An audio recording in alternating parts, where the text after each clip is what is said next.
The race to become the next leader of the Conservative Party of Canada is underway, with numerous candidates already declaring their intentions to run, and one of those candidates is joining me now. Joining me now is former Quebec Premier and now once again candidate to lead the Conservative Party of Canada, Jean Charest. Mr. Charest, thanks for joining me. Perhaps, I guess probably a good place to start is before we get into some of the questions on your policy. Perhaps just explain first why you're running for the position you want to hold. Why should Conservative members give you their vote over the other candidates? Because as I mentioned at the beginning, there's now numerous candidates who have declared their intentions to run. Well, my whole life has been about Canada, Wyatt, and my political life in particular. It's been the common theme of everything that I've undertook. And when I was in federal politics, when I went to Quebec, I fought in the 95 referendum to save the country, and then went to Quebec politics, which is and led the Liberal Party of Quebec, which, like in British Columbia, is a coalition of federalists. It was all about being able to keep the country together. And I look at where we are right now, and the country is very divided and balkanized. And more than I've seen it in a very, very long time in my career. And the Conservative Party, why it has a role to play in terms of keeping the country together and being a national political party, able to unite Canadians. And they're not doing that right now. I mean, the Conservative Party's divided, fractured. And I want to bring this party together. As a leader, I can unite the party. And most of all, Wyatt, I can make the party win a national election campaign, form a government, and then be able to govern with, based on conservative values that I've always espoused all my life. So that's why I'm running. And I mean, just another question, once again, I guess, to kind of follow up with that one, in terms of, you say you can unite the party. That's obviously what all of the other candidates are saying.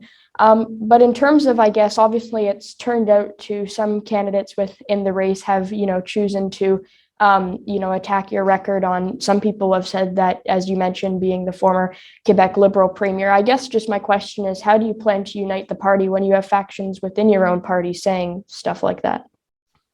Well, that's a good question for every one of the leadership candidates. The one candidate in particular is attacking me, is spending more time attacking me than doing his own campaign.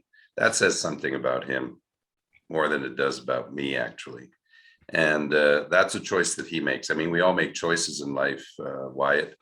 And, that speaks to the problem that we've had with certain, realities of the party. If you want to have wedge politics completely and go down the route of American politics, that's one thing. The party members don't want that. The party members want to be united. They want to be respected, even if they may have different views on certain issues, because we are like-minded people. And I do that. I have a track record of doing that, Wyatt. I'm not just saying that today and saying I'm going to do that in the future. It's what I did in the past.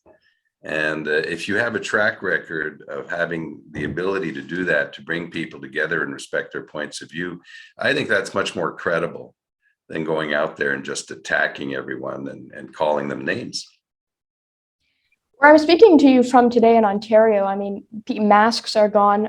I want to ask you a question as it relates to if, COVID cases were to surge again, and that's kind of based off of, obviously, we see that, when it starts to get colder and more people start to congregate inside, it seems to allow cases to rise once again.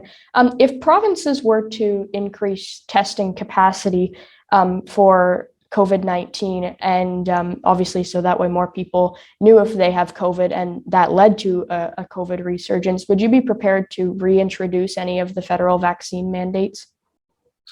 Well, first of all, on this issue of COVID, and by the way, I've had COVID, and I'm fully vaccinated. I've been vaccinated 3 times, and I contracted COVID over the last few days, and now I'm negative, so I'm going to be able to return to normal life. Everything we do in terms of COVID has to be done in a spirit of respecting others and protecting ourselves, but also protecting others. That's the spirit in which it needs to be done. I understand, as everyone does, that after all these few years of COVID, people are tired. they're frustrated, and sometimes they get, even mad about their situation.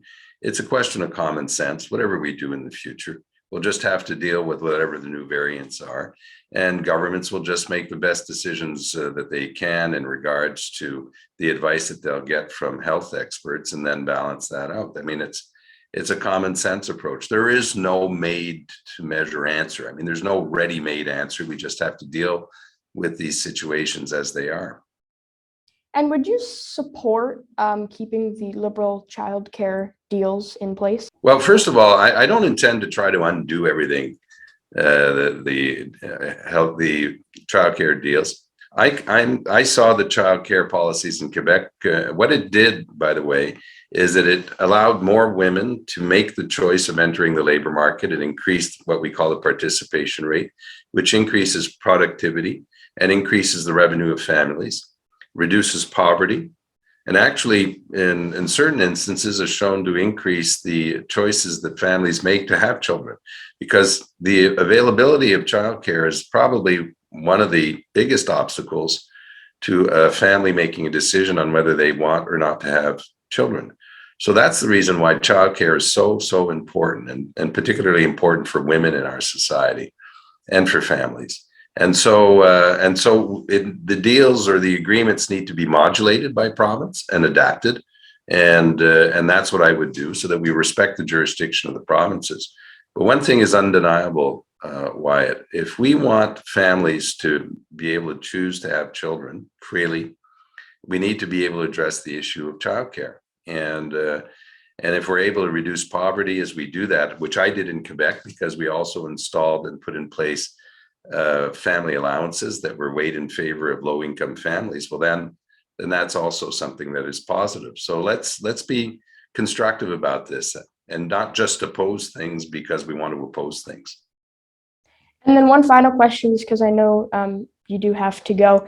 I guess specifically in terms of, once again, on COVID, I guess my next question would be, we see mask mandates once again in various provinces. I mean, as once again I mentioned, mask mandates are gone now in the province of Ontario. I mean, when it comes to regulating COVID policy within various provinces, would you take a federal stance on that, or would you respect jurisdiction of the provinces? Every situation is different, Wyatt. I mean, the situation, and that's what we've seen through the years. The situation in Ontario was different from the situation in British Columbia. And so it's expected that every province will deal with whatever their specific reality is. Some of them with an increase, some of them with a decrease in cases. And so it is common sense that every province will modulate their approach depending on what the situation of COVID is in the province. And that's not unusual. The federal government has no reason to question different approaches in different provinces if the reality of COVID is different in every province. And just super duper quickly on gas prices, your main opponent, Pierre Poilievre, says he believes that inflation, the rising cost of gas prices, is largely due to stimulus spending by the government. Do you also believe that? Well, there's a number of factors that come into play on inflation. And one of them is the problem with supply chains, with the increased demand in durable goods, and the fact that demand exceeded offer, which is, a pretty basic economic rule. We have to address inflation. We have to find a way to allow Canadians to increase their disposable income. But, Mr. Poilievre accused me of being responsible for inflation. This is ridiculous. I mean, it's totally ludicrous for him, but it gives you an idea of what kind of campaign he's waging. And so inflation is a very serious issue, and one that deserves to be treated seriously, and not just the object of any, a statement and a ridiculous statement on who's responsible for inflation. Okay, thank you so much for your time today, Mr. Charest, and it's been great chatting with you, and thanks for explaining some of your policies on various issues. Thank you, Wyatt. Take care.